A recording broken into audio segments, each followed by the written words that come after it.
Assalamualaikum warahmatullahi wabarakatuh. Berjumpa kembali dengan saya Akadun dalam sesi perkuliahan pendidikan kewarganegaraan. Pada kesempatan kali ini kita akan membahas tentang hak dan kewajiban warga negara.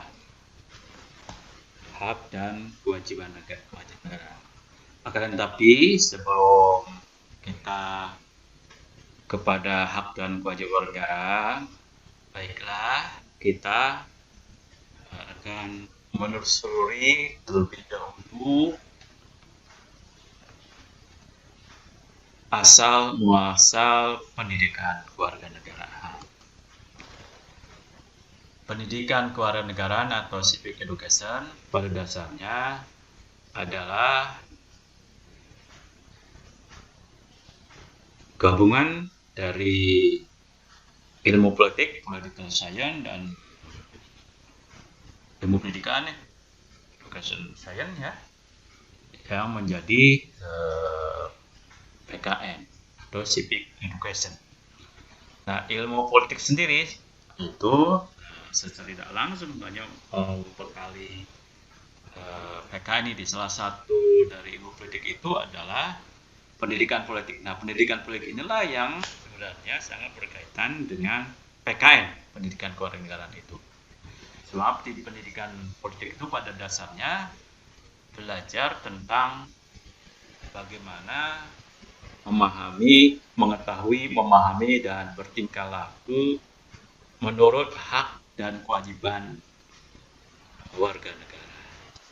Oleh karena itu, pada dasarnya PKN itu bagaimana sebenarnya ya, memberikan pembelajaran kepada setiap peserta didik gitu ya, untuk bisa mengetahui, memahami, dan berperilaku sesuai dengan hak dan kewajiban warga negara. Nah, kalau kita lihat gambarannya, ilmu politik itu ya, ada diantaranya aja nih ya, diantaranya ada pendidikan politik, ada sistem politik, dan ada budaya politik misalnya ya. Nah, di dalam pendidikan politik itu biasanya mengajarkan tentang hak dan kewajiban. Sedangkan sistem politik ada struktur politik, ada infrastruktur politik, budaya politik, macam-macam itu ya. Nah, saya kira itu gambaran dari. Nah, ini sebenarnya kita itu PKN itu bagian dari pendidikan politik. Nah, oleh karena itu pada dasarnya pendidikan kewarganegaraan atau civic education itu adalah pendidikan agar peserta didik dapat mengetahui, memahami, dan melaksanakan hak dan kewajiban sebagai warga negara. Warga negara siapa? Ya, warga negara setiap di negara. Kalau warga negara PKN di Indonesia berarti atau civic education di Indonesia berarti ya sebagai warga negara Indonesia. Nah, sebelum mengarah ke sana ya, lebih jauh lagi kita bicara tentang hak dulu. Bukan hak sepatu ya. Ya, hak apa, sepatu juga punya hak gitu ya. Namanya hak sepatu. Tapi apa sih hak itu? Hak adalah segala sesuatu yang harus didapatkan oleh setiap orang yang telah ada sejak lahir, bahkan sebelum lahir itu. Jadi misalkan seorang bayi itu berhak hidup, itu berhak mendapatkan perawatan gitu ya. Nah, itu berhak itu ya, baik oleh orang tuanya, oleh masyarakat, bahkan oleh negara gitu kan, itu berhak itu. Sesudah dewasa dia berhak mendapatkan pendidikan dasar kalau Indonesia itu ya. Nah, itu jadi hak itu. Di dalam kamus bahasa Indonesia, hak memiliki pengertian tentang sesuatu hal yang benar, milik, kepunyaan, kewenangan, kekuasaan untuk berbuat sesuatu. Karena telah ditentukan oleh undang-undang atau aturan. Nah, itu hak. Jadi kalau ini memang dalam kamus bahasa Indonesia ini, sesuatu yang benar atas sesuatu atau untuk sesuatu derajat atau pendapat. Jadi sesuaikan dengan hak dan kewajiban.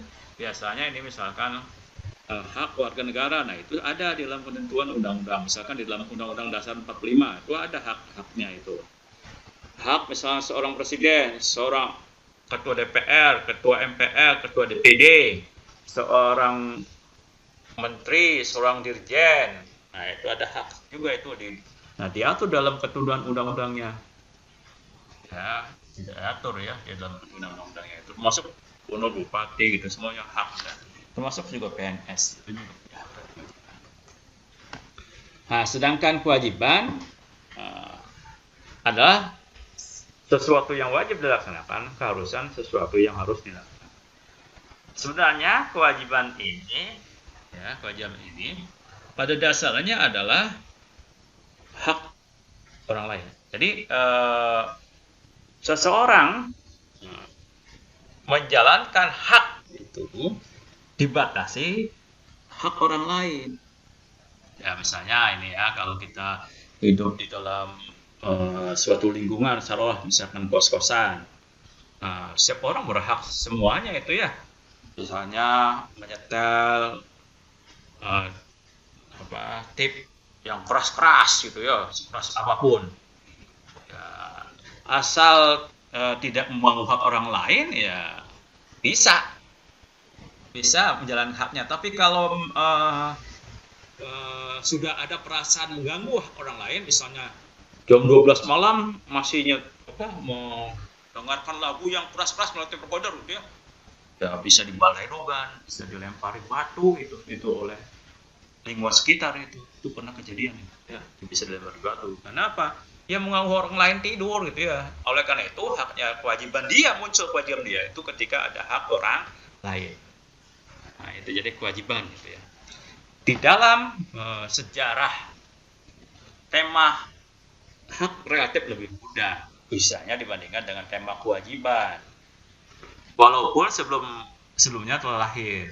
Tema hak baru lahir secara formal pada tahun 1945 melalui deklarasi HAM PBB.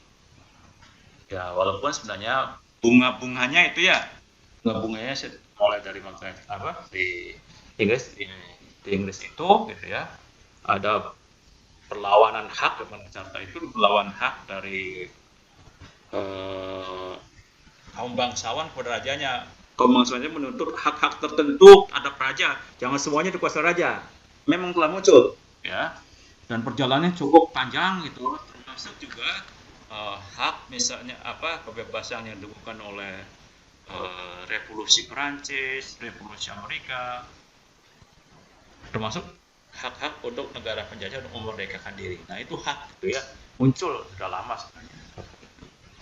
Tetapi secara formal itu baru ada deklarasi setelah tahun 48 melalui deklarasi hak asasi manusia PBB.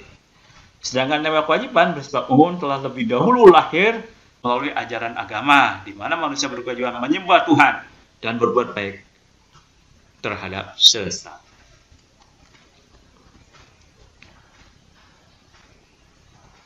Nah, yang sangat penting, hak itu biasanya berkaitan dengan hak asasi manusia atau biasanya disingkat dengan HAM.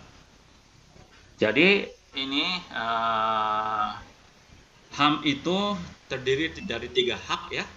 Ada hak hidup, ada hak kebebasan, dan hak milik. Dan tentu saja ini kewajiban kita, kewajiban pemerintah, kewajiban negara untuk menjaga ini, menjaga hak asasi manusia itu, misalkan hak hidup. Nah, kalau mulai dari dalam kandungan, kalau ada sampai kepada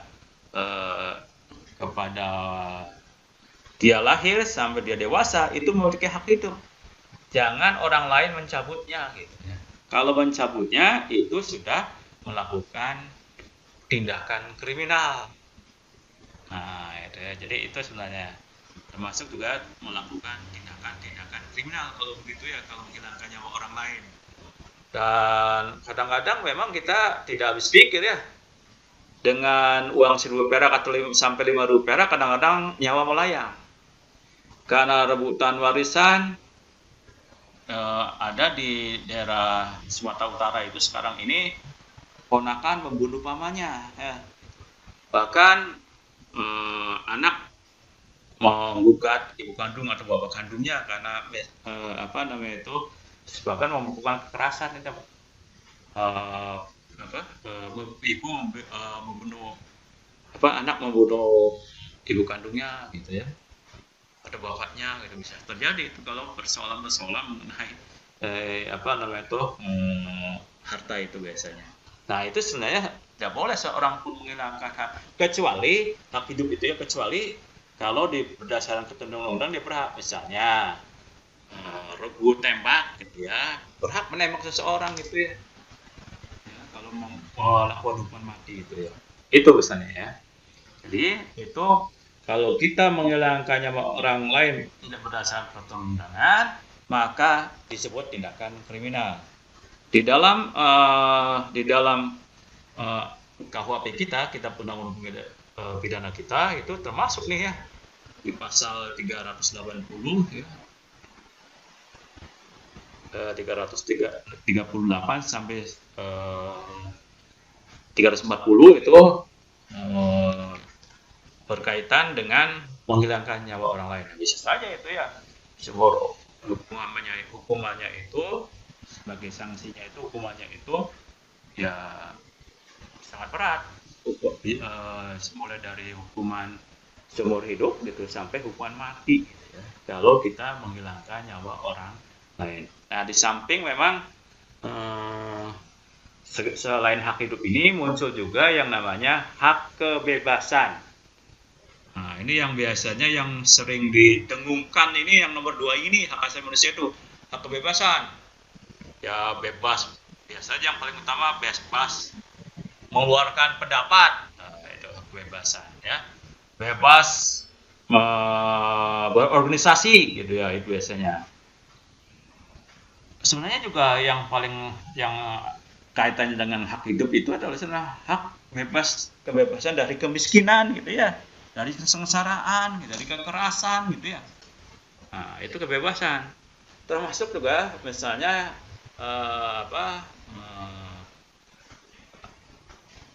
hak kebebasan itu dibatas juga hak orang lainnya. Misalnya setiap orang berhak berkendaraan gitu ya, oleh jalan-jalan umum itu berhak, kecuali kalau yang ada pembatasan misalkan di jalan tol, itu dia setiap orang berhak. Bagi siapa saja yang mampu itu boleh, silakan gitu ya, yang bayar gitu ya. Tapi kalau yang nggak punya duit ya, nggak mau membayar ya silakan jalan umum yang biasa kita pakai gitu. Nah setiap orang berhak, tapi jangan sampai hak itu membuat merugikan orang lain. Nah kalau merugikan orang lain maka namanya melakukan pelanggaran. Nah itu ya, ada kata-kata pelanggaran, jadi ada kata-kata kriminal, kejahatan, ada kata-kata pelanggaran. Kalau kita mengendarai mobil lalu akhirnya melayang nyawa orang lain, nah kita telah melakukan pelanggaran, kata lalai ya, misalkan menyebabkan orang lain meninggal gitu kan. Nah ini kebebasan, jadi ada hak kebebasan. Jadi banyak ini kebebasan itu yang paling banyak ya. Sekarang banyak turunannya kalau kita melihat tadi hak asasi manusia PBB gitu ya. Coba baca itu tentang konvensinya itu, konvensi hak asasi manusia PBB. Apalagi sekarang konvensi hak tentang ekonomi ya, banyak itu tentang hak ekonomi, hak mendapatkan pekerjaan, hak mendapatkan pendidikan ya. Nah, itu hak berekspresi gitu ya. Nah, itu hak itu, tapi ya itu akan timbul kewajiban kalau sudah mengganggu hak orang lain. Nah, biasanya untuk supaya jelas mana batas-batasnya kebebasan itu ya, supaya jelas nih ya, supaya jelas mana-mana kebebasan itu, maka dibatasi kebebasan itu menjadi kewajibannya itu di dalam peraturan perundang-undangan. Misalnya kita boleh berdemonstrasi sebagai salah satu cara untuk mengungkapkan kebebasan kita dalam bersuara, berpendapat. Nah, tentu saja dibatasi gitu ya. Jangan sampai demonstrasi sampai 3 hari 3 malam gitu ya.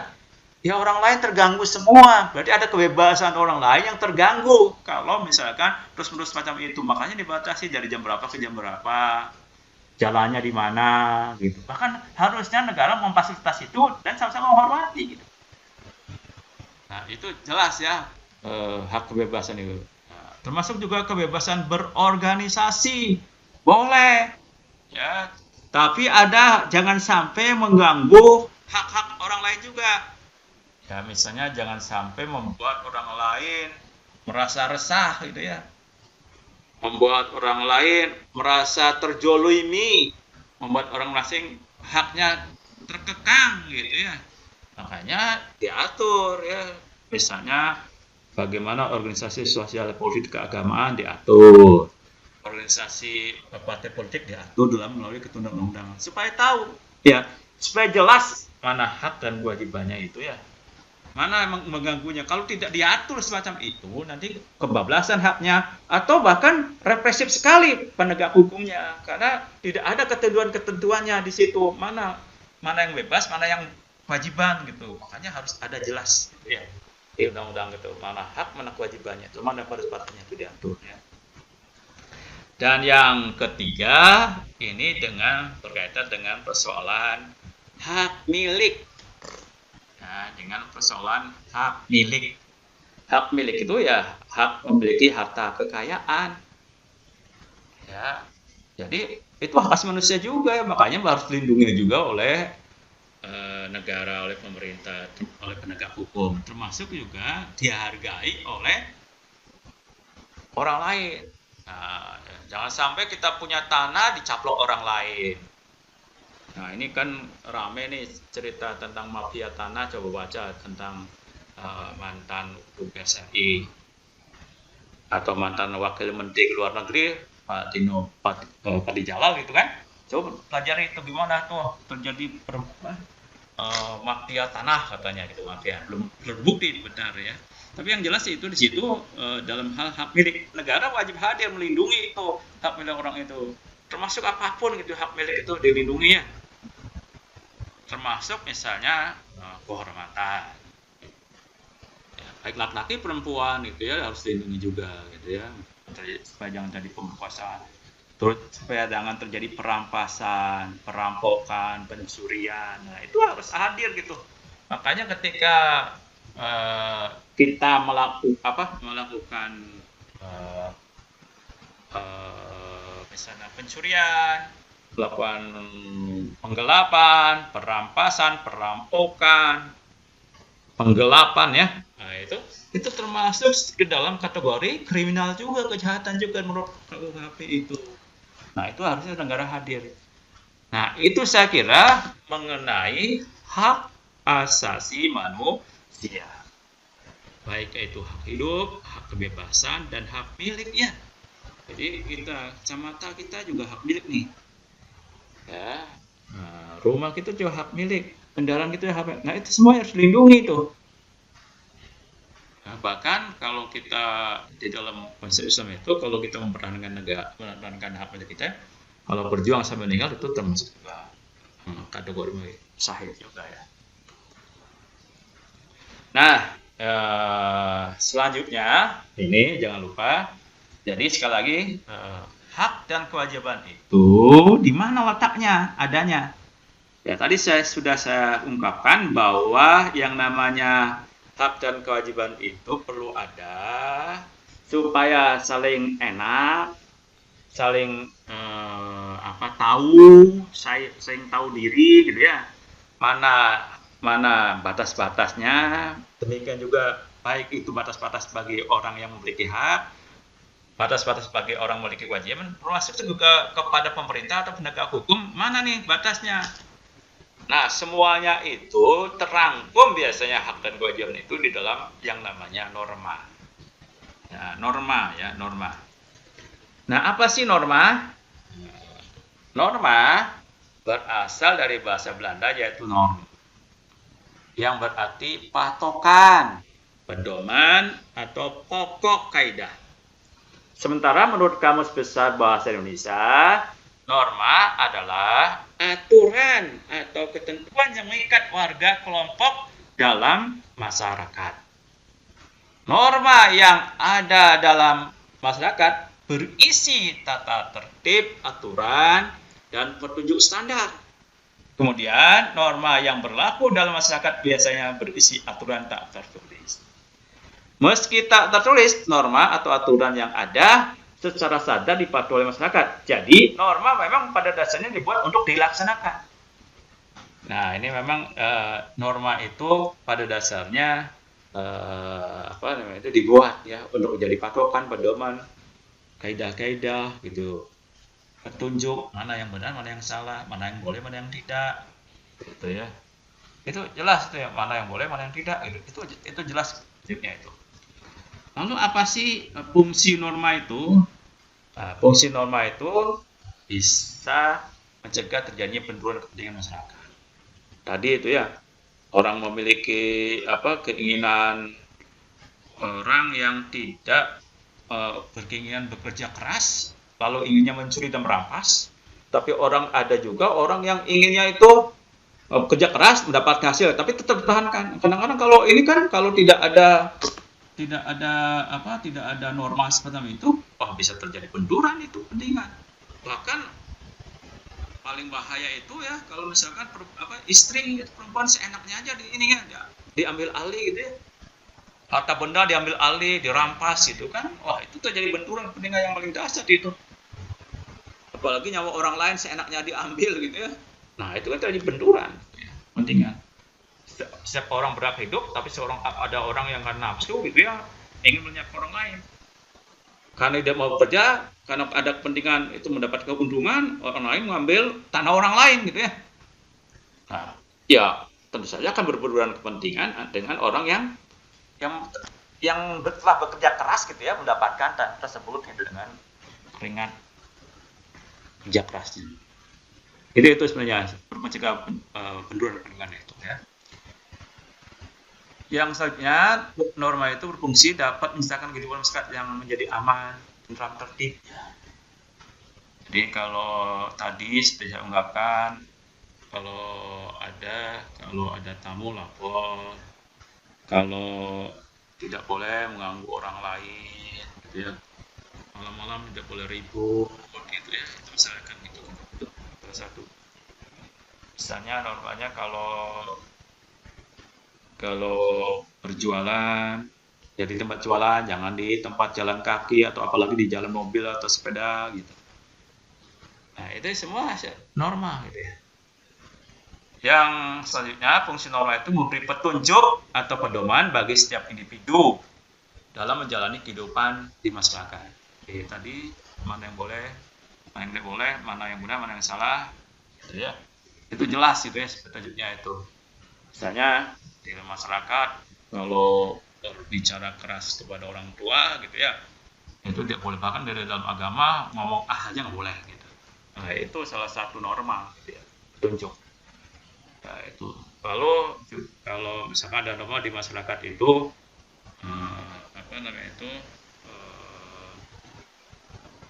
kalau ada orang meninggal sebaiknya apa gitu ya, dan tantangannya apa gitu ya. Yang selanjutnya, fungsi norma itu membantu mencapai tujuan bersama dalam masyarakat. Ya, ini sebenarnya kan orang itu pada dasarnya tujuannya ya selamat dunia akhirat kan gitu. Nah, untuk bisa selamat dunia akhirat itu berarti kalau selamat dunia ya bisa memenuhi kebutuhan hidupnya. Ya kan? Nah, ini ngatur semua itu bisa diatur itu semuanya itu ya. Nah, itu. Sehingga tujuan bersama-sama itu tercapai. Mengatur tingkah laku masyarakat agar sesuai dengan nilai yang berlaku. Nah, mengatur tingkah laku masyarakat agar sesuai dengan nilai yang berlaku.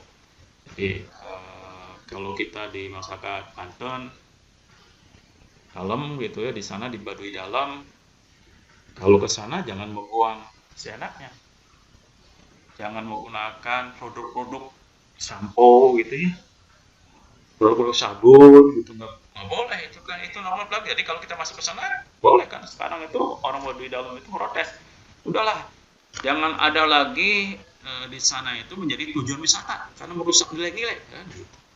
Jadi kita harusnya ikuti sana gitu ya, nilai sana. Selanjutnya, fungsi norma itu memberikan batasan, yaitu berupa larangan atau perintah dalam berperilaku dan bertindak. Kalau ada kita lewat di depan orang lain yang mengucapkan permisi, kula nun, sampurasun, nah itu kan perintah gitu ya. Nah, jangan berbicara kalau ada orang sambil bicara. Nah, itu kan juga normal gitu ya. Lalu yang fungsi norma itu memaksa individu dalam menyesuaikan dan mengadaptasi dengan norma-norma yang berlaku yang ada dalam masyarakat serta menyerap nilai-nilai yang ada. Nah, pada dasarnya untuk norma-norma tertentu itu paksaan gitu ya. Nah, biasanya norma yang memaksa itu adalah norma hukum. Nah, itu namanya norma hukum itu. Ciri-ciri norma, nah ini secara umum tidak tertulis. Karena memang kalau kita lihat dari jenisnya, norma itu kebanyakan selain norma hukum ya, norma agama, ada yang tulis ada tidak ya. Lalu norma kesusilaan, norma kesopanan kan gitu. Nah, tidak tertulis. Merupakan hasil dari kesepakatan bersama. Nah, termasuk sebenarnya Undang-Undang Dasar 45 kan konsensus. Ya, konsensus itu ya. Norma Pancasila juga konsensus itu, hasil konsensusnya. Yang ketiga, cirinya itu masyarakat merupakan pendukung yang menaatinya. Jadi sebenarnya tegaknya norma itu kalau didukung oleh masyarakatnya. Kalau dia didukung berarti norma itu hilang. Nah, persoalannya kan sekarang seperti itu ya. Pada waktu pembentukan norma itu orang tua kita, ya, orang tua kita. Tapi sekarang itu ada generasi muda merasa tidak mungkin itu lepas. Nah, makanya perlu itu yang namanya pendidikan, penanaman sosialisasi, internalisasi, ya itu melalui pendidikan, itu melalui conditioning gitu ya. Nah, diantaranya ya ini nilai-nilai Pancasila itu ya norma-norma apa yang ada masalah itu melalui pendidikan. Pancasila ada pendidikan moral, pendidikan kewarganegaraan, pendidikan agama. Gitu. Melanggar norma sosial mendapatkan sanksi atau hukuman. Ya, sebenarnya di dalam norma sosial pun kadang-kadang dapat hukumannya secara langsung. Apakah dikucilkan, diasingkan, gitu ya? Atau bahkan kalau di dalam kelompok adat tertentu mungkin kalau sudah melanggar banget gitu ya, itu tidak boleh balik atau diasingkan di hutan gitu ya.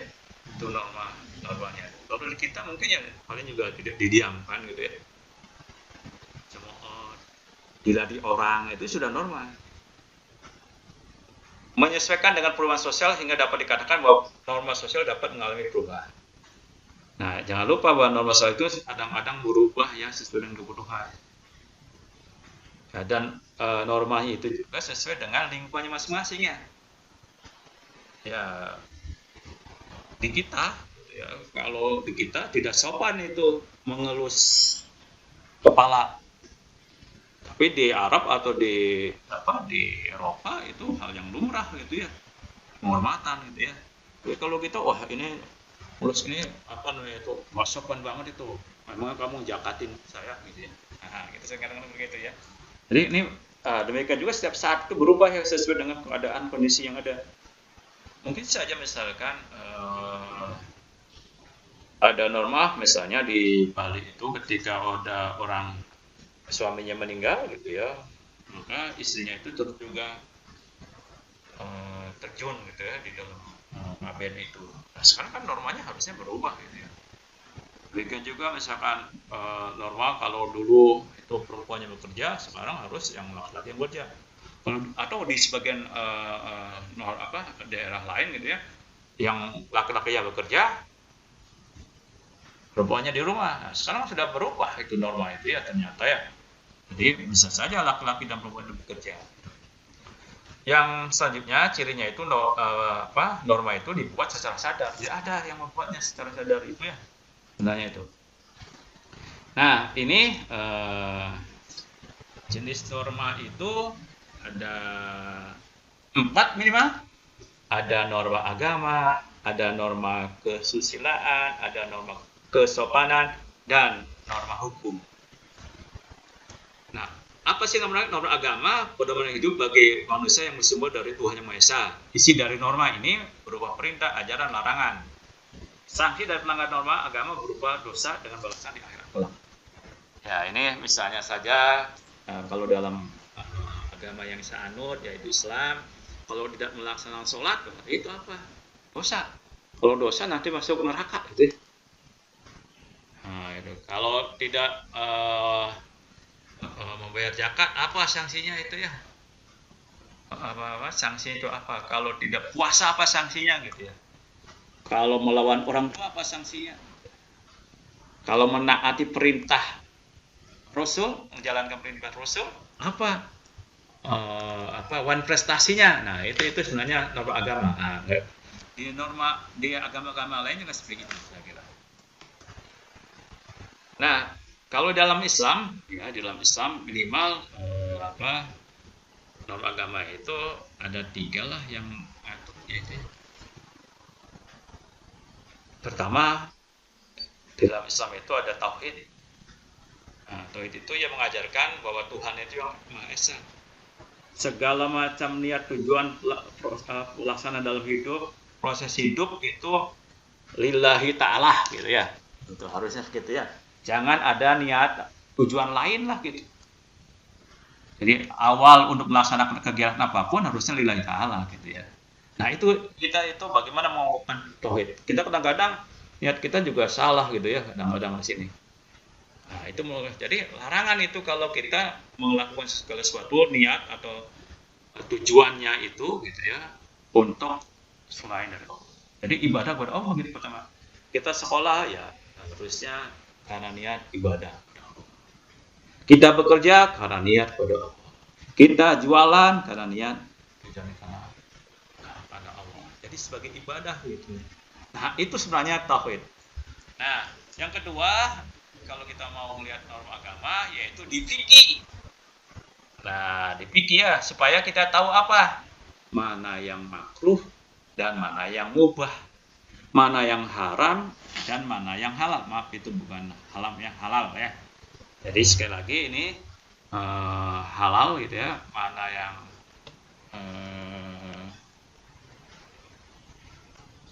haram dan itu harus diajar di mana itu letaknya.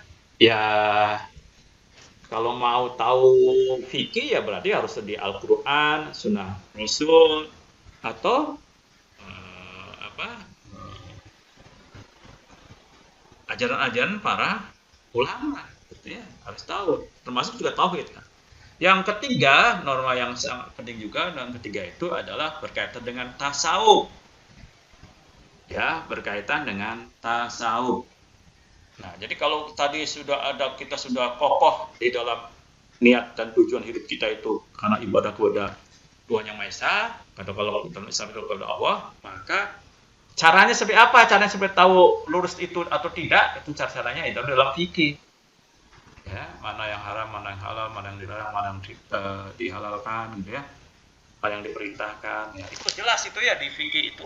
Makanya harus belajar juga. Jadi orang yang beragama itu harus belajar juga sebenarnya. Lalu yang kalau supaya bersih diri gitu ya, jangan kotor dalam hati itu dalam menjalankan niat dan tujuan yang mau kita laksanakan dalam kehidupan ini, maka harus belajar tasawuf.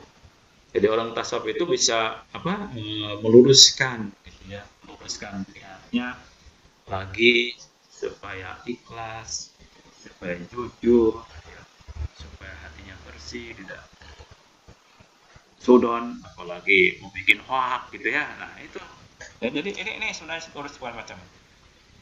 Saya kira itu dulu lah ya pada kesempatan yang pertama ini. Nanti mungkin kita ulangi tentang norma ini, saja akan membahas tentang norma-norma yang lainnya.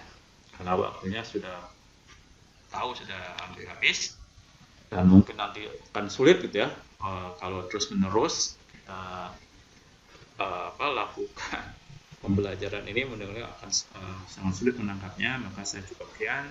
Sekali lagi terima kasih. Assalamualaikum warahmatullahi wabarakatuh. Salam sejahtera buat kita.